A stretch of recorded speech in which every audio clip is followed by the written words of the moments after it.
کہ دلوں میں جستجو بڑھتی ہے اور تنویر ہوتی ہے، سبھی مردہ دلوں میں زندگی تحریر ہوتی ہے، دلائل جب یہ دیتے ہیں تو عقلیں دنگ رہتی ہیں۔ ہمارے شیخ کی کچھ اس طرح تقریر ہوتی ہے۔ رکھیے گا، اب میں ایک واقعہ سنانے جا رہا ہوں، اس واقعے کو سننے کے بعد آپ دنگ رہ جائیں گے کہ مولانا کیا نتیجہ نکال رہے ہیں۔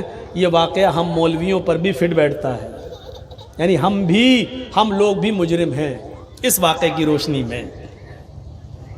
بخاری شریف کا واقعہ، نبی اکرم صلی اللہ علیہ وسلم رات کے اندر اٹھتے ہیں،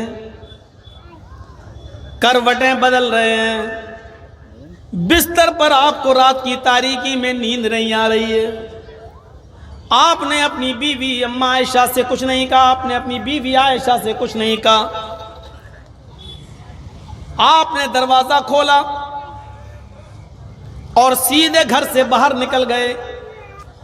تھوڑی دور چلے تو آپ کو راستے سے چلتا ہوا ایک آدمی نظر آیا، کوئی آ رہا ہے۔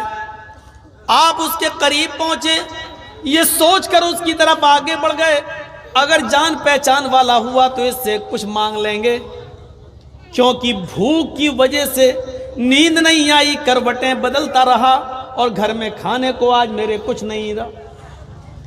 چلو یہ آدمی آ رہا ہے، اس سے کچھ کہتے ہیں۔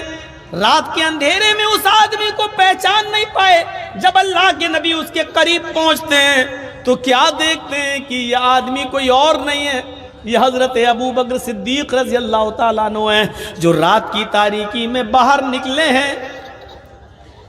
حضرت ابو بکر صدیق نے نبی کو دیکھا اور اللہ کے نبی نے ابو بکر صدیق کو دیکھا، علیک سلیک ہوا، دعا سلام ہوا۔ اللہ کے نبی صلی اللہ علیہ وسلم نے پوچھا، اے ابو بکر اتنی رات میں تم کیسے نکلے؟ تو حضرت ابو بکر صدیق کہتے ہیں کہ اللہ کے نبی، بخاری شریف کا یہ واقعہ، اے اللہ کے نبی، اے اللہ کے رسول، آپ سے کیا چھپاؤں؟ آج اگر جھوٹ بولیں گے تو کل اللہ تعالیٰ وحی نازل کر کے آپ کو بتا دے گا سچائی کیا ہے۔ حقیقت یہ ہے کہ گھر میں مجھے نیند نہیں آ رہی تھی اور بھوک کی وجہ سے میں گھر سے باہر نکل گیا کہ راستے میں کوئی مل جائے گا تو میں اس سے یا میرا چہرہ دیکھ کر وہ میری بھوک کا اندازہ لگا لے گا۔ اللہ کے نبی سے کہہ رہے کون؟ ابو بکر صدیق، اے اللہ کے رسول بھوک کی وجہ سے میں گھر سے باہر نکلا۔ اللہ کے نبی صلی اللہ علیہ وسلم نے کہا، اے ابو بکر اگر مجھ سے یہ امید رکھتے ہو کہ میں تمہارا چہرہ دیکھ کر اپنے گھر لے جاؤں گا اور تمہیں کھانا کھلا دوں گا تو یہ امید بالکل مت رکھنا، اس لیے کہ تمہارے نبی کو، تمہارے ساتھی کو، تمہارے اس خلیل کو، اس دوست کو، محمد رسول اللہ صلی اللہ علیہ وسلم کو بھی بھوک نے ہی گھر سے باہر نکالا ہے۔ جو حالت تمہاری ہے وہی حالت میری بھی ہے۔ جس بھوک کی وجہ سے تم گھر سے باہر نکلے ہو اسی بھوک کی وجہ سے میں بھی گھر سے باہر نکلا ہوں۔ اچھا، ابو بکر صدیق کی امیدوں پہ پانی پھر گیا۔ سب سے زیادہ سخی اور کھلانے پلانے والے تو اللہ کے نبی تھے۔ چلیے کوئی بات نہیں، چلیے تھوڑا آگے بڑھتے ہیں۔ ایک اور آدمی آتا ہوا نظر آیا، دونوں کی نظریں اس آدمی پر جم گئی، دونوں اشاروں میں باتیں کرنے لگے۔ اگر جان پہچان کا ہوا تو اسی سے کہیں گے کہ اپنے گھر لے چل۔ جب وہ آدمی قریب آتا ہے تو وہ کوئی اور نہیں تھا، وہ حضرت عمر فاروق رضی اللہ تعالیٰ عنہ تھے۔ علیک سلیک ہوا اور ان دونوں نے پوچھا، اے عمر اتنی رات میں اندھیرے میں اکیلے چلے آ رہے ہو، کیسے نکلنا ہوا، کہاں جانا؟ حضرت عمر فاروق بھی کہنے لگے، اللہ کے رسول جھوٹ بولنے سے کوئی فائدہ نہیں، سچائی ہی ہے کہ آج گھر میں کھانے کو کچھ نہیں مل سکا ہے، بھوک کی وجہ سے ہم گھر سے باہر نکلے ہیں، سوچا تھا کہ راستے میں کوئی مل جائے گا تو شاید ہماری حالت دیکھ کر وہ اپنے گھر لے جائے گا۔ اللہ کے نبی نے کہا، اے عمر تمہارے ساتھی ابو بکر کو بھی اسی بھوک نے گھر سے باہر نکالا، اور تمہارے ساتھی محمد رسول اللہ کو بھی اسی بھوک نے گھر سے باہر نکالا، اور تمہیں بھی بھوک نے گھر سے باہر نکالا۔ ہمارے پاس کچھ بھی نہیں ہے، اگر کسی ایک کے پاس ہوتا تو ضرور کھلاتے۔ چلو ایسا کرتے ہیں، اس رات میں مجھے ایک گھر معلوم ہے، آئیے اس گھر کی طرف چلتے ہیں۔ وہ گھر حضرت ابو الحیثم کا ہے، ابو الحیثم انصاری کا گھر ہے۔ چلیے ذرا ابو الحیثم کے گھر چلتے ہیں اور ان کے دروازے کو دستک دیتے ہیں۔ ان کے گھر میں اگر کھانے پینے کو کچھ ہوگا تو وہ ضرور کھلا دیں گے۔ یہ تینوں لوگ، حضرت محمد رسول اللہ اور ابو بکر اور حضرت عمر، یہ تینوں لوگ ایک صحابی کے گھر جاتے ہیں۔ ان صحابی کا نام میں بتا چکا ہوں، ابو الحیثم انصاری۔ دروازے کو دستک دیتے ہیں، ان کے گھر کی کنڈی کھٹکھٹاتے ہیں، ان کے گھر کو دستک دیتے ہیں۔ ابو الحیثم دروازے پر آتے ہیں۔ اتنی رات میں کون آ سکتا ہے میرے گھر میں؟ آج تک تو رات کے اس اندھیرے میں تو کوئی آیا نہیں، ضرور کوئی ضرورت مندی ہوگا، کوئی پریشان حال ہوگا، چلیں چل کے دیکھتے ہیں۔ جیسی دروازہ کھولا تو کیا دیکھتے ہیں کہ دروازے پر اس کائنات کی سب سے بڑی ہستی کھڑی ہے، جناب محمد رسول اللہ صلی اللہ علیہ وسلم کھڑے ہیں، ابو بکر ہیں، حضرت عمر ہیں۔ مرحبا مرحبا، موسٹ ویلکم، آپ کا آنا مبارک ہو۔ اتنی رات میں اتنے اچھے مہمان، اور وہ بھی ہمارے گھر میں، آئیے تشریف لائیے۔ اے اللہ کے نبی صلی اللہ علیہ وسلم، باہر مت کھڑے رہیے، آپ اندر آئیے اور اپنے دونوں ساتھیوں کو لے کر اندر آ جاؤ۔ اتنی رات میں ایمانداری کے ساتھ بتائیے، ہمارے اور آپ کے گھر میں کوئی آ جائے تو کیسا لگے گا؟ ویسے آج کل تو کوئی آ ہی نہیں سکتا ہے، آئے گا تو فون آن کر کے آئے گا، موبائل آپ کو اطلاع کر کے ہی آئے گا، اچانک نہیں۔ وہاں تو موبائل کا زمانہ ہی نہیں ہے، ٹیلی فون کا زمانہ ہی نہیں ہے، اور اچانک پہنچ گئے اور پیشانی پہ شکن نہیں آ رہی میزبان کے۔ ابو الحیثم، اتنے اچھے مہمان اتنی رات میں، وہ بھی ہمارے گھر، اندر آئیے۔ بخاری کے اندر یہ واقعہ، دروازہ کھولا، اندر آئیے۔ بتائیے، اندر جاتے ہیں، پانی لاتے ہیں، پیجئے۔ کیا بات ہوئی، کیسے آنا ہوا اللہ کے رسول اتنی رات میں؟ بتائیے، ہم بستر لگاتے ہیں، آپ آرام کریے، سوئیے۔ کہ نہیں، آئے ابو الحیثم، تکلف کی کوئی ضرورت نہیں ہے، بس اتنا بتا دو، تمہارے گھر میں اگر رات کا بچہ کھچا کچھ ہو تو بتا دو۔ رات کی اس تاریکی میں مجھے بھی بھوک نے گھر سے باہر نکالا، اور ابو بکر کو بھی، اور ان کے ساتھی حضرت عمر کو بھی۔ ہم تینوں بھوک سے نڈالیں آئے ہیں، اور یہ امید سے آئیں کہ تمہارے گھر میں رات کا کچھ بچا ہوا ہو تو دے دو، ہم اللہ سے خیر و برکت کی دعا کریں گے اور اللہ اسی میں برکت دے گا۔ ابو الحیثم مسکراتے ہوئے کہتے ہیں، اے اللہ کے نبی، رات کا بچا ہوا تو کچھ نہیں ہے، رات کا بچا ہوا تو کچھ نہیں ہے، لیکن ہم اتنے بزدل بھی نہیں ہیں کہ گھر میں آئے ہوئے مہمانوں کے لیے کچھ انتظام نہ کر سکیں۔ بیٹھیے آپ، ابھی آپ کے لیے انتظام ہوتا ہے۔ اللہ کے نبی کو پتہ بھی نہیں۔ ابو الحیثم اندر جاتے ہیں، کچھ کچی اور پکی اور بیج کی ہر قسم کی کھجوریں رکھی ہوئی تھی، مٹی کے ایک پیالے میں وہ اٹھا کے لے آئے اور کہنے لگے، اے اللہ کے نبی، تب تک آپ یہ کھجور کھائیے، آپ کے دونوں ساتھی ہیں، آپ لوگ کھجوریں کھائیے، میں ابھی آپ کے لیے کھانے کا انتظام کر دیتا ہوں۔ اندر جاتے ہیں اور اپنی ایک بکری کا بچہ، جس کی عمر تقریباً 1 سال کی تھی، یعنی قربانی کے لائق ہو چکا تھا، تقریباً 1 سال کا بکری کا بچہ، بکری بھی تھی، اس کا بچہ 1 سال کا، اس بکری کے بچے کو انہوں نے پکڑا۔ ایک ہی آدمی عرب کے اندر آج بھی کافی ہوتا ہے پورے بکرے کو ذبح کرنے کے لیے۔ ابو الحیثم نے پورا کا پورا بکرا گرا لیا اور جلدی سے اس کو ذبح کر دیا، چھری چلا دی، فوراً اس کی کھال ادھیڑ دی اور گوشت اس کی بوٹیاں بنا کر جلدی سے چولہے پر رکھ دی۔ ابو الحیثم اور ان کی بیوی دونوں ایک کام یہ کر رہے ہیں، دوسری کام ان کی بیوی کر رہی ہے، اور فوراً جلدی سے جتنی جلدی ہو سکا کھانا بنا کر تیار کر دیا۔ اندر سے آواز آتی ہے، شوہر دسترخوان لگا دیجئے، ہمارے نبی محمد رسول اللہ کو اور ان کے دونوں ساتھیوں کو دسترخوان پر بٹھائیے، میں سالن نکالتی ہوں اور گرم گرم روٹیاں بنا کر دیتی جاتی ہوں، آپ پردے کی اوٹ سے ان روٹیوں کو لیتے جائیے اور آپ نبی اکرم کو اور ان کے دونوں ساتھیوں کو کھلاتے جائیے۔ سامنے کھانا آتا ہے، دیسی مرغا مانگ مانگ کے کھانے والوں، میزبان پر مصیبتیں بننے والوں، فون پر کہنے والوں کہ ہم آ رہے ہیں، دیسی مرغا کاٹ کے رکھنا، بنا کے رکھنا، چاہے وہ آپ ہوں یا ہم جیسے مولوی، اپنے گریبانوں میں جھانک کر دیکھیں اس واقعے کی روشنی میں جو صحیح بخاری کے اندر درج ہے، اطلاع اور دیتے ہیں کہ آ رہے ہیں، دیسی مرغا کاٹ کے رکھنا، بنا کے رکھنا، آج تمہارے یہاں سے گزریں گے، کھا کے جائیں گے۔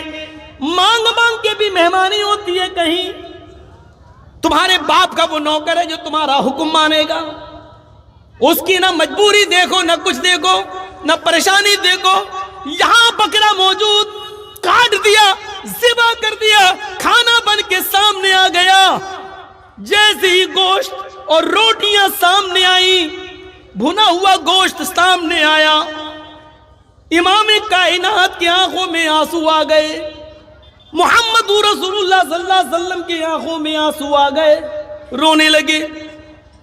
ابو الحیثم جب روٹیاں رکھنے آئے، نبی اکرم کے آنکھوں میں آنسو دیکھے، کہا اللہ کے نبی، آپ نے اور آپ کے ساتھی تو بھوکے تھے، ہم نے تو کھانے کا انتظام کیا ہے، جو میرے پاس میسر تھا ہم نے فوراً انتظام کر دیا ہے۔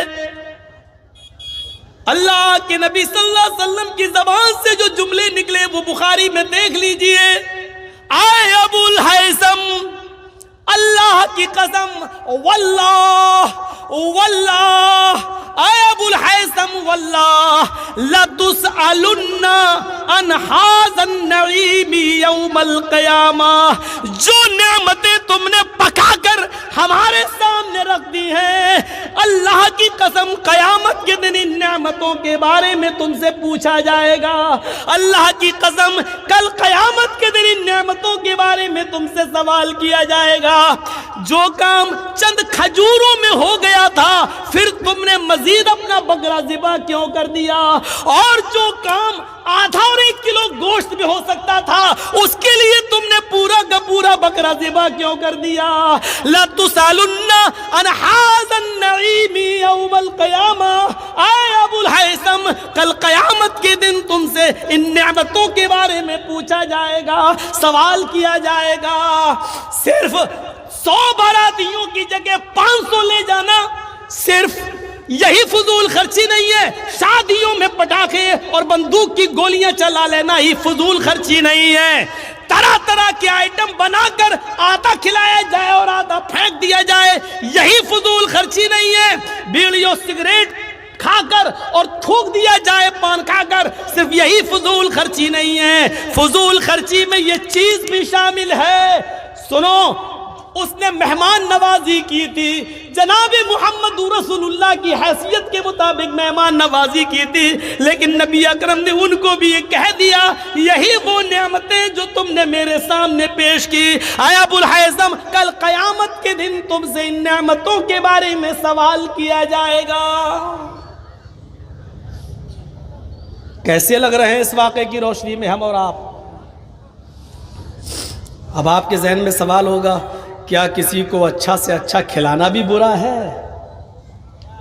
نہیں۔ پھر میں کہوں گا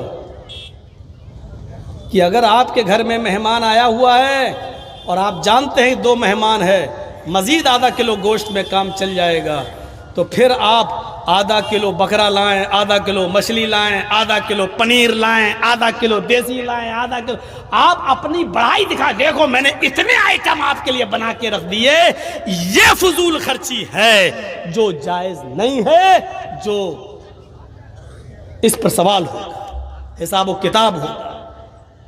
اچھے کام پر بھی زیادہ خرچ کرنے سے منع کیا ہے شریعت۔ اب تو مدرسے والے سوچ رہے ہوں گے تو مولانا کہہ رہا زیادہ خرچ کرنا، تو مدرسے میں جو 100 دے رہے ہوں گے وہ بھی نہیں دیں گے بیچارے، وہ کہیں گے ہم کیوں زیادہ خرچ کریں۔ میں نے سب کا سب منع کیا ہے، آپ کے پاس صرف پوری دولت ہی 100 روپے ہے تو آپ ساری کی ساری 100 روپے نہیں دے سکتے ہیں۔ ابھی وہ بھی واقعات آئیں گے آپ کے سامنے، بتائیں گے، جب بتا رہے ہیں تو مکمل ہی بتا کر چھوڑیں گے، آپ کو بیچ میں پیاسا نہیں چھوڑیں گے۔ اب 100 روپے آپ کے پاس 100 ہی مدرسے کو دے دیے، آپ کی پوری پونجی 100، اب کیا کرو گے؟ شام کو کھانا کہاں سے آئے گا بیوی بچوں کے لیے؟ اللہ دے گا۔ پھر تو وہی حساب ہو گیا صوفیوں کی طرح، اللہ دے گا۔ بیٹھ گئے ایک جگہ پہ، اللہ اللہ، شام کو کھانا کہاں سے؟ اللہ دے گا، اللہ اللہ۔ ایسے لوگوں کو تو میں نے کہا تھا حرام خور ہیں یہ لوگ، یہ جہاں ملے آپ کو ان کو الٹی چھری سے کاٹو، 1000 جوتے مارو اور ایک گنو، یہ قوم کے اوپر بوجھ بنے بیٹھے، بوجھ۔ ایسی لوگوں کے لیے تو ہم نے کہا تھا ہفتے میں ایک دن جمعے کا دن ہے جو سب سے مبارک دن، عید و بقرعید سے بھی زیادہ جس دن کی اہمیت، لیکن اللہ تعالیٰ نے اس پورے دن کو بھی عبادت کا دن نہیں بتایا ہے۔ کیا کہا؟ فَإِذَا قُضِيَتِ الصَّلَاةُ فَانتَشِرُوا فِي الْأَرْضِ، جب جمعے کی نماز پڑھ لی اور جمعے کی نماز مکمل ہو گئی تو اب مسجد میں کیوں بیٹھے ہو؟ ہٹو یہاں سے، نکلو یہاں سے، جاؤ کہاں؟ فَانتَشِرُوا فِي الْأَرْضِ، زمین کے اندر پھیل جاؤ۔ کیوں؟ وَابْتَغُوا مِن فَضْلِ اللَّهِ، اللہ نے جو رزق اتارا ہے، جو روزی اتاری ہے، اس کو تلاش کرو، اپنے بیوی بچوں کے لیے محنت کرو، مزدوری کرو اور ان کو کھلاؤ پلاؤ، یعنی لوگوں کے حرام ٹکڑوں پہ مت پلو، ان کے اوپر بوجھ مت بنو، بلکہ اپنی بیوی اور بچوں کے لیے کماؤ۔ اللہ کا حق ادا ہو گیا، اب مسجد میں مت بیٹھو، اب بندوں کا حق ادا کرنے کے لیے باہر نکلو اور محنت کرو، مزدوری کرو۔ اب یہ بیٹھا ہوا ہے، اللہ سجدے پہ سجدے ٹھونکتا جا رہا ہے، اللہ اللہ، سبحان اللہ سبحان اللہ، تسبیح رٹ رہا ہے، مالائیں جپ رہا ہے۔ ادھر دوسرے لوگ پیدا ہو گئے، رام رام رام رام رام رام رام رام، ادھر ہرے رام کر رہے ہیں، ادھر اللہ اللہ اللہ اللہ کر رہے ہیں۔ بہت سے ملیں گے آپ کو، ٹرینوں میں بھی مل جائیں گے، ہرے رنگ کی چادر لے کر بھیک مانگتے ہوئے صوفی لوگ، اور کہیں گے کیا فلاں کے نام پہ دے دو، فلاں پہ چادر چڑھا، یہ کریں وہ، ان کو دے دو۔ اور شکلیں قسم خدا کی ایسی ہوتی ہے، ان کی شکلیں ان بھیک مانگنے والوں کی، صوفی، اگر ان کا چہرہ اگر دیکھ لو تو قسم خدا کی کھانا کھانے کو دل نہیں کرے گا آپ کا۔ منہ میں تمباکو بھری، اجمیر والے بابا، ایسے ان کے منہ سے جملے تک نہیں نکل پاتے صحیح سے، چہرے پہ ایسی آپ دیکھ کے دنگ رہ جائیں گے ان کے چہرے دیکھ کر۔ ابو الہیثم انصاری کے اس واقعے کو سامنے رکھیے۔ اس کے بعد اللہ کے نبی صلی اللہ علیہ وسلم نے ایک روٹی اٹھائی اور اس روٹی کے اوپر 2 بوٹیاں رکھی، ایک روٹی اٹھائی۔ اب سنو، دیسی مرغا یا مٹن سامنے آ جائے تو بھوک دگنی، اپنے گھر پہ جتنا کھاتے ہو اس سے ڈبل کھانے والوں سنو، اس پوزیشن میں اللہ کے نبی نے صرف ایک روٹی اٹھائی، روٹی کا سائز اللہ کی قسم ہمیں نہیں معلوم کتنا ہے۔ بخاری کی حدیث میں صرف خبز کا لفظ آیا ہے، خبز النکرہ، ایک روٹی اٹھائی۔ روٹیاں چھوٹی بھی بنتی ہیں اور بڑی بھی بنتی ہیں، آپ لوگوں کے علاقے میں چھوٹی روٹی بنتی ہے، ہمارے ویسٹ یو پی کی طرف آ جاؤ، مغربی یو پی میں تو بڑے سائز کی روٹیاں بنائی جاتی ہیں۔ ہمیں سائز نہیں معلوم کہ وہ کتنی بڑی روٹی تھی، ہمیں نہیں معلوم، نہ حدیث کی کتابوں میں اس روٹی کا سائز ہے، چھوٹی بھی ہو سکتی ہے، بڑی بھی ہو سکتی ہے، لیکن نقدے کا لفظ یہ بتلا رہا ہے کہ ایک روٹی اللہ کے نبی نے اٹھائی اور اس روٹی کے اوپر گوشت کی 2 بوٹیاں رکھی اور کہا، اے ابو الہیثم، اس ایک روٹی کو جس پہ میں نے 2 بوٹیاں رکھی ہیں یہ لے جاؤ اور میری بیٹی فاطمہ کو دے آؤ۔ آج 15 دن ہو گئے ہیں، 2 ہفتہ ہو گیا ہے، میرے گھر میں چولہا نہیں جلا ہے، میری بیٹی فاطمہ کو کھانا نصیب نہیں ہوا ہے۔ ابو الہیثم، اللہ کے نبی جب یہ بات کہہ رہے تھے تو ان کی بیوی دروازے پہ کھڑی تھی، اشارے سے بلاتی ہیں، اے ابو الہیثم اندر آؤ۔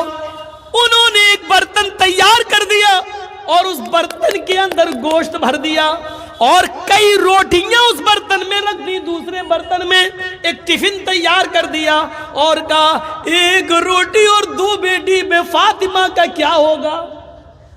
لے کے جانا ہی ہے تو کچھ زیادہ لے جاؤ تاکہ وہ پیٹ بھر کے کھا لے، اور اس کے گھر میں جو ہو 1-2 لوگ تو وہ بھی پیٹ بھر کے کھا لیں۔ ابو الہیثم جب وہ برتن لے کے نکلے تو اللہ کے نبی نے دروازے سے ان کو طلب کر لیا، ادھر آؤ، میں نے تو 1 روٹی اور 2 بوٹی دی تھی، پورے برتن کو کھول کے دکھاؤ اس میں کیا ہے۔ کھول کے دیکھا تو اس میں سالن بھرا تھا، روٹیاں ایک نہیں کئی روٹیاں تھی۔ تو اللہ کے نبی نے فرمایا اے ابو الہیثم تمہاری دوسری غلطی یہ ہے کہ تم میری بیٹی کی عادت خراب کرنے کے لیے، میری بیٹی کی عادت کو بگاڑنے کے لیے اتنا کھانا لے جا رہے ہو۔ اگر وہ آج پیٹ بھر کے کھانا کھا لے گی تو پھر وہ اللہ کو یاد نہیں کر سکے گی، اللہ کا ذکر نہیں کر سکے گی۔ کھانے کے لیے اتنی ضرورت ہے جتنے میں انسان زندہ رہے اور اپنے رب کا شکر ادا کرتا رہے۔ نہیں اے ابو الہیثم یہ غلطی مت کرو، جتنا میں نے دیا اتنا ہی لے کر جاؤ۔ پھر آپ نے وہ سارا کا سارا کھانا واپس لے لیا۔ اے ابو الہیثم اس علاقے کے بہت سے غریب لوگ آج بھی بھوکے سو رہے ہوں گے، میری بیٹی سے زیادہ ضرورت مند وہ لوگ ہیں، یہ روٹیاں ان میں پہنچا دو اور یہ سالن ان میں پہنچا دو۔ جب تم نے پورا بکرا ہی ذبح کر دیا تو اپنے گھر کے ساتھ ساتھ غریبوں کا بھی خیال رکھو اور ان کو بھی پہنچاؤ، اور میری بیٹی کو اتنا ہی دو جتنی اس کی ضرورت۔ اب کیسے لگ رہے ہیں؟ مجھے تو معلوم ہے تقریر میری بس جب تک ہو رہی ہے تب تک کے لیے آپ سوچنے پہ مجبور ہیں، لیکن کل آپ جہاں جائیں گے، آج ہی جن کے مہمانی میں آئے ہوں گے تو کل صبح اس کے ہاں بھر پیٹ ناشتہ ہی کر کے جائیں گے، بھوکے پیٹ نہیں جائیں گے۔ معلوم ہے وہ بھی بھوکا پیٹ نہیں جانے دے گا بیچارہ، کیونکہ کل اس کے علاقے میں بھی جلسہ ہونا ہے، ادھر آپ بھی تو جاؤ گے، ادھر وہ بھی تو، پھر ادھر آپ بھی جاؤ گے۔